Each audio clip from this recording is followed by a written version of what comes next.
Kenapa nggak ada berita kekerasan bagi mereka yang berpindah agama dari Kristen ke agama lain? Karena Tuhan bukan algojo yang haus darah. Tuhan tidak berdiri dengan pedang di tangan, siap memenggal siapa saja yang meninggalkannya. Tuhan bukan pemimpin diktator yang memaksa manusia untuk taat dengan ancaman kematian.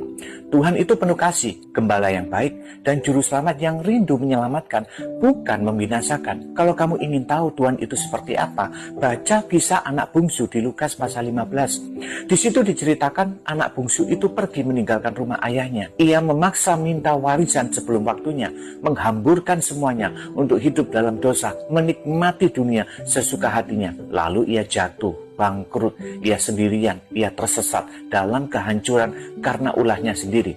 Kalau kita yang jadi orang tua, mungkin kita akan berkata, rasakan lu ya, anak durhaka, anak kurang ajar, kapokmu kapan.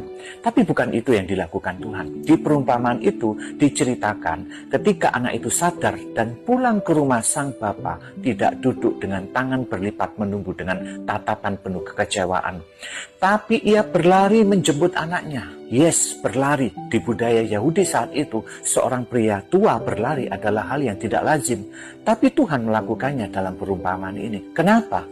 Karena kasihnya lebih besar daripada harga dirinya.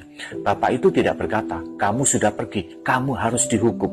Sebaliknya, ia mengadakan pesta penyambutan bagi anaknya yang kembali pulang ke rumah. Ia merayakan dengan penuh sukacita. Seperti itulah hati Tuhan. Lalu gimana dengan mereka yang memilih tidak mau kembali? Apakah Tuhan memburu mereka untuk dihukum? Tidak sama sekali. Tapi Tuhan merindukan mereka, menantikan mereka, tapi tidak memaksa mereka. Di Matius pasal 19, Yesus bertemu dengan seorang pemuda kaya yang menolak untuk mengikutinya. Apa yang dilakukan Yesus? Apakah dia mengancamnya? Tidak. Pemuda itu pergi dengan pilihannya sendiri.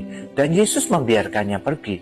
Yesus berkata di Wahyu pasal 3 ayat 20, lihat, aku berdiri di depan pintu dan mengetuk. Jika ada orang yang mendengar suaraku dan membuka pintu, aku akan masuk dan makan bersama dengan dia, dan ia bersama dengan aku. Tuhan mengetuk pintu hati, bukan mendobraknya dengan paksa. Jika Tuhan mau, dia bisa saja membuat semua manusia percaya secara paksa.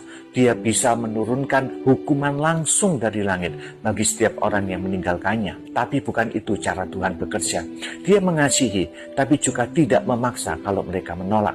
Hukuman bagi orang yang murtad dalam kekristenan bukanlah eksekusi di dunia ini. Hukuman sejati adalah keterpisahan dari Tuhan, sang sumber kehidupan.